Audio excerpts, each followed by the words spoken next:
And so a lot of your brain is focusing on that tiny little pinpoint that you use that's foveal vision. And it seems to be about big enough so that you can bring a face into high resolution in the center, and you can track the movements of the various elements of the faces.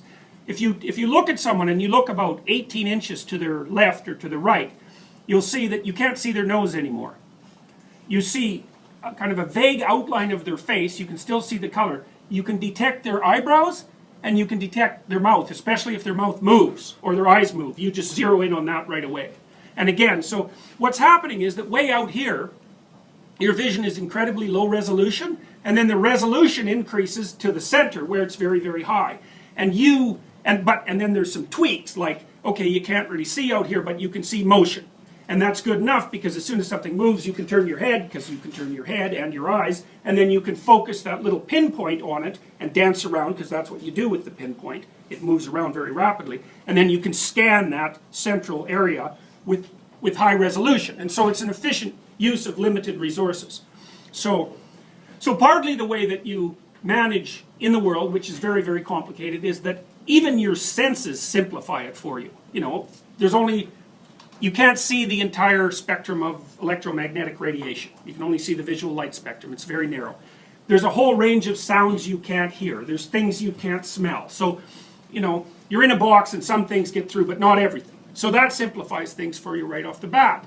And, you know, hypothetically, those things you do detect were those things that it was necessary for you to detect for you to be here over this vast span of time. And no doubt there were variants all the way through that tried to parse it up differently, slightly differently, and that didn't work out as well, so they aren't around. So you're around because of death and replication. So that, you know, it's an interesting take on death, eh? Because you're the product of an unbelievable number of deaths, right? Because all of those experiments had to take place in some sense for you to be here at all. So, anyways, okay.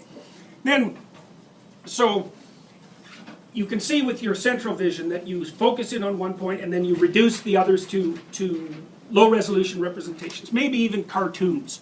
And then I also think, although I don't know this for sure and someone has undoubtedly done the work, my suspicions is that in the periphery you don't update. You know how your screen updates? It's 60 cycles a second, something like that. You update your vision at about 60 cycles per second. And we know that because if the screen resolution, or if the screen update decreases below 60 cycles a second, people can start to see it flicker. So we have a refresh rate, it's around 60 hertz. And some people can see flicker at higher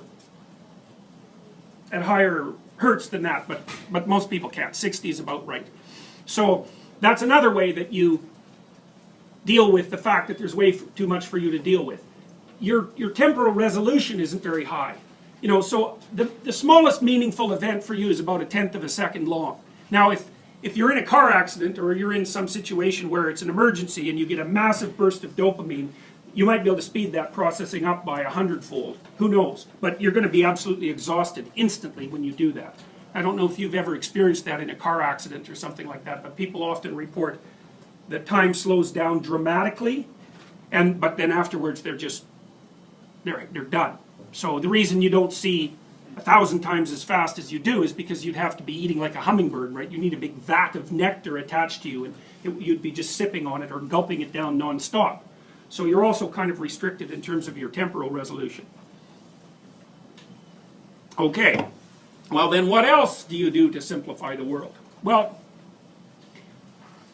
this is where the tool concept of concept starts to become useful, because you're actually aiming at things all the time. And I really like the aim metaphor, because if you understand the metaphor well, it really sheds some light on what human beings are like. Chimps are hunters, but they're not hunters like human beings are hunters. We're really, really good hunters. Chimps, they have to kind of mob an animal and then they'll tear it apart. And they like meat, so they'll definitely do it. But human beings have been hunting in an unbelievably sophisticated way for a tremendous amount of time. And there's a bunch of things about us that aren't like chimps. So one is we can throw. And our bodies are built for throwing. Now you might think, well, that's not that relevant. But if something is chasing you through the bush and you can throw a rock at it, it becomes relevant very quickly. And so we're really good at taking projectiles, specifying targets and hurling the projectiles at targets. And we can do that with rocks, and we can do it with bows, and we can do it with rifles, and we can do it with nuclear weapons. And so there's something about us that's obsessed with hitting the middle of the target. Now, there's an interesting side note for that, which is that the word sin is derived from the Greek word hamartia. And hamartia is an archery term that means to miss the center of the target. So now that's something very much worth thinking about. It's a very lovely concordance. And so we're built on this hunting platform. We can track moving things extraordinarily well. We have amazing eyesight. Our eyesight's better than any primate by a huge amount, and better than any other creature except for like hawks and other birds of prey. So, and we also so we have this amazing capacity to zero in. And here's some cool things about your eyes. So if you look at a gorilla, you'll see that a gorilla doesn't really have whites in their eyes. And you might think, well, that's kind of weird because we do. And so what's the hypothesis? Well, if I'm looking at somebody at the back of the room, I can tell if they're looking at my eyes. If they're looking at my nose, it's almost as if their face just gets a little bit vaguer, like we're not communicating. It's eye-to-eye contact. And so our ability to specify the direction in which another person's eyes are pointing is phenomenal. And you might say, well, why? Well, first of all, there's a lot of expression around the eyes, right? So you can imagine a coevolution. The coevolution is sharper and sharper vision associated with detecting eyes, and then also more and more evolution for emotional expression around the eyes. So there's that. But then the other thing that the reason that I would be interested in that is because I want to know what the hell you're up to. Because maybe you're a friend and maybe you're a foe, or maybe you're interested in something that I should be interested in. And so we know what people are like in that regard. So you go stand out in the corner and you look up. And soon there are 10 people gathered around you looking up. And why is that? It's because when they see where your eyes are pointed and embody you, they think, well, that person, they don't think this, it's the equivalent of thinking. They think, well, that person must be looking at something interesting because that's what people look at. And if it's interesting to them, then it's probably going to be interesting to me, especially if it's in the sky. It's like, what the hell? That's not supposed to be happening. So you're looking at people's eyes because you want to know what they're up to, and their facial display, which is your face is unbelievably innervated and controllable, both by conscious and unconscious means. That tells you what they're up to, which is why you want to see someone's face. You don't talk to the back of their head. You want to talk to their face, and you don't like it when they're looking like this, or looking like that, or failing to make eye contact. Although too much eye contact is a predatory stare. So, you got to get the balance right. So, now, what about the whites of the eyes? Well, the theory is that the reason we developed whites is because it was easier to see where someone's eyes were pointed if there was a dark circle in a white space. And what that basically meant was that all your ancestors who were a little less fortunate on the eye white side either didn't mate or got killed, probably in misunderstandings. So our eyes stand out against this bright white background because that helps other people detect what we're up to, and that means we can trust each other more easily, and we can, even something as simple as like eye contact in a situation where there's a possibility of finding a sexual partner is a very important component of that, because eye contact indicates interest, and it also indicates, at least in principle, the possibility of approach. And so approach is dopaminergically mediated, and it's a positive emotional state. And that's also why, interestingly enough, if you go into a pharmacy and there's a rack of magazines, and what's on the cover? Almost always. Beautiful woman. Like on 50% of the men's magazines, there's a beautiful woman, and on like 100% of the women's magazines, which is really interesting, because you might think, well, why is that? Well, and the woman's eyes are always looking out in a way that they're looking at you. So there was some interest. So it's an invocation of interest. And so, magazines evolve. All the ones that don't get bought fail. And so what's happened is they all converge to the same point. And the same point is the thing that's maximally interesting to a magazine purchaser is a beautiful female face, whether it's male or female. Now on the male side, there's also gadgets of all sorts. So, and that may be because men are more gadget-oriented than women.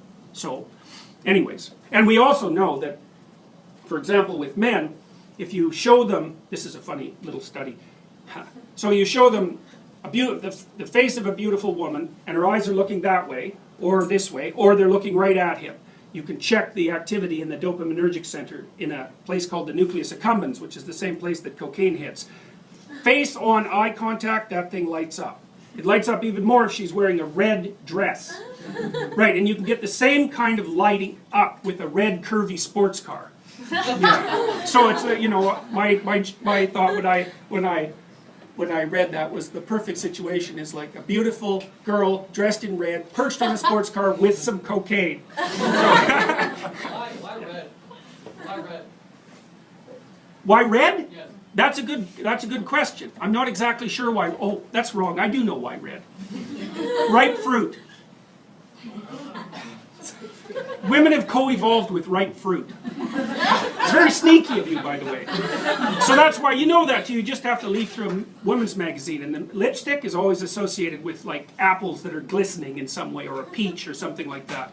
And we were primarily fruit eaters, and the reason we have color vision is to detect fruit, ripe fruit.